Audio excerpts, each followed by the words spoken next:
ধান খেতের আইল সন্ধ্যাবেলা।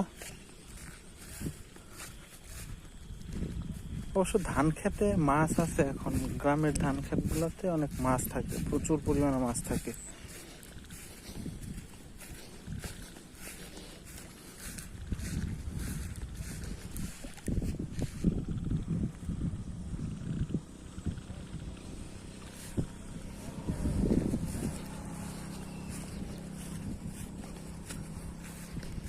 চারদিকে ধান ক্ষেত।